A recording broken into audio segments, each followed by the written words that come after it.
Hello everyone, आज मैं आपको एक छोटा सा कॉन्सेप्ट समझाऊंगा नेट इनकम एंड टैक्स से रिलेटेड। जैसे मान लो आप कहीं काम करते हो या कुछ भी करते हो, आपकी सैलरी मान लो ग्रॉस सैलरी आपकी बनती है 1000 रुपये, ठीक है। और उस पर 100 रुपये आपका क्या कट जाता है, टैक्स। तो आपके हाथ में कितना आएगा, जो आपके हाथ में आता है वो हमारी क्या होती है, नेट इनकम। कितना आएगा, 900 रुपये। 1000 रुपये आपकी ग्रॉस सैलरी बन रही थी, 100 रुपये क्या कट गया, उसमें से टैक्स कट गया। आपके हाथ में कितना आ रहा है, 900 रुपये, ठीक है। अब इसमें पूछ सकता है कि टैक्स बताओ आप, टैक्स का रेट कितना है। तो टैक्स आपका कितना है, 100 रुपये। 100 रुपये टैक्स है किस पे, 1000 पे। तो कितना परसेंट आ गया, ये गया, ये कट गया, कितना आ गया, 10%। ये हमारा क्या है, रेट ऑफ टैक्स। कितना आ गया हमारा rate of tax, 10%।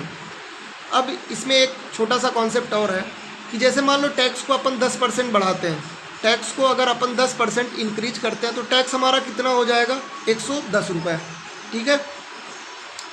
Gross salary हमारी उतनी ही है, ग्रॉस सैलरी हमारी उतनी ही है, टैक्स को हमने बढ़ा दिया 10%। अब हमारी नेट इनकम कितना आ जाएगी, 890 रुपये। कितना आ जाएगा, 890 रुपये। 10%, 100 का 10% कितना होता है, 10, मतलब हमने 10 बढ़ा दिया। अब देखो इधर नेट इनकम में क्या हो रहा है, 900 रुपये पहले था, अभी कितना है, 890। मतलब क्या हो रहा है, 10 रुपये की कमी हो रही। इससे क्या समझ आया आपको, जैसे आप टैक्स अगर आप जितना बढ़ाओगे, जितने अमाउंट से आप टैक्स बढ़ाओगे, नेट इनकम हमारी उतने अमाउंट से क्या होगी, कम होगी। जितने अमाउंट से आप टैक्स बढ़ाओगे, नेट इनकम हमारी उतने अमाउंट से कम होगी। यहाँ टैक्स हम 10 रुपये से बढ़ा रहे हैं, यहाँ टैक्स हमारा 10 रुपये से कम हो रहा है। अब इससे रिलेटेड मैं आपको एक क्वेश्चन करवा रहा हूँ, तब आपको कॉन्सेप्ट क्लियर हो जाएगा। अब देखो जो कॉन्सेप्ट हमने बताया उसी से संबंधित एक क्वेश्चन है। जैसे कह रहा है, if rate of tax increased by 19% and net income reduced by 1%, find rate of tax. कह रहा है कि अगर टैक्स हमारा 19% बढ़ जाता है और नेट इनकम हमारी 1% घट जाती है तो रेट ऑफ टैक्स निकालना है। टैक्स हमारा कितना बढ़ रहा है, 19%। हम मान लेते हैं टैक्स हमारा कितना है, 100 रुपये। कितना हो गया, कितना बढ़ा, 119 हो गया। कितना इंक्रीज हुआ, 19% बढ़ा। 19% बढ़ा मतलब कितना बढ़ा, 19 रुपये। कितना हो गया, 119, ठीक है।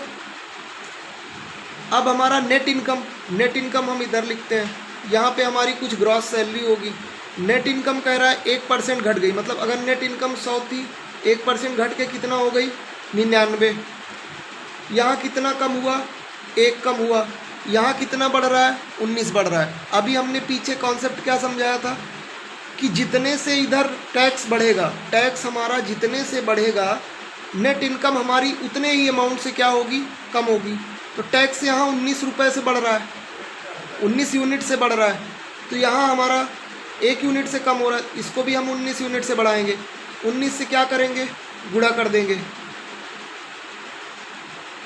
तो 19 से जब गुणा किए तो कितना आ गया, 1900। 1900 आ गया। नीचे कितना आ जाएगा, मतलब जब बढ़ा, जब नेट इनकम हमारी घटी तो कितना आ गया, 19 नौइयाँ 171, 19 नौवा 171, 71 और 17 188, 1881 रुपये। अब देखो 19 रुपये यहाँ कम हो रहा है, 19 रुपये क्या हो रहा है, कम हो रहा है। ये हमारी क्या है, नेट इनकम। ये क्या है, ग्रॉस सैलरी। ये क्या है, टैक्स है। अब टैक्स हमारा कितना बढ़ा था, यहाँ 100 से कितना हुआ था, 119 रुपये, ठीक है। देखो अब यहाँ भी 19 बढ़ रहा है और यहाँ 19 कम हो रहा है, जो हमने पीछे कॉन्सेप्ट समझाया था उसके हिसाब से।